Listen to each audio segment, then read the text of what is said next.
બીજા વિસ્તારની મહિલા પીએસઆઈ ગુજરાત યુનિવર્સિટી પોલીસ સ્ટેશનની અંદર કથિત રીતે ઘૂસી આ પ્રજ્ઞાચક્ષુ વ્યક્તિને મારી જાય તો મહિલા પીએસઆઈ ઉપરાંત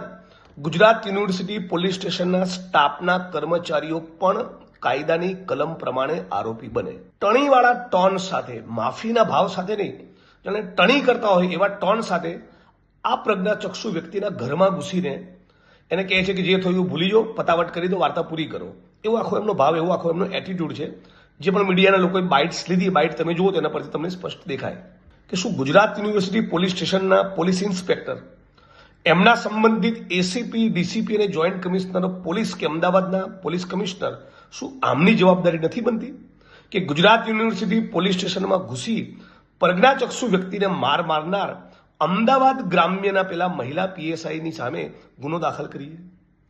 એ જ પ્રમાણે અમદાવાદના એસપી અને આઈજીની જવાબદારી નથી બનતી કે આ મહિલા કર્મચારીની સામે ખાતાકીય તપાસ હાથ ધરે, તાત્કાલિક અસરથી એને સાઇડલાઇન અને સસ્પેન્ડ કરવામાં આવે અને પછી આગળ જતા તપાસમાં ખુલે કે ખરેખર એમણે પેલા પ્રજ્ઞાચક્ષુ વ્યક્તિને માર્યો હતો અને ગુજરાત યુનિવર્સિટી પોલીસ સ્ટેશનમાં લઈ જઈને માર્યો હતો, તો એમણે પણ ફોજદારી ગુનો દાખલ કરવો જોઈએ। હું આશા રાખું છું કે મીડિયા અને અમારા જેવા વિપક્ષના માણસો આ મુદ્દે થોડુંક બોલવાનું શરૂ કરે, આના વિડીયોઝ વાયરલ થાય, એના પછી પોલીસ હરકતમાં આવે એ ઠીક નથી। આટલો પ્રાઇમા ફેસી સ્ટ્રોંગ કેસ છે। પ્રજ્ઞાચક્ષુ વ્યક્તિને કોઈ ધારાસભ્ય, સંસદ સભ્ય મારે કે કોઈ પીએસઆઈ કે પીઆઈ મારે, એ ભોગ બનનાર વ્યક્તિની યોગ્ય રીતે ફરિયાદ લઈ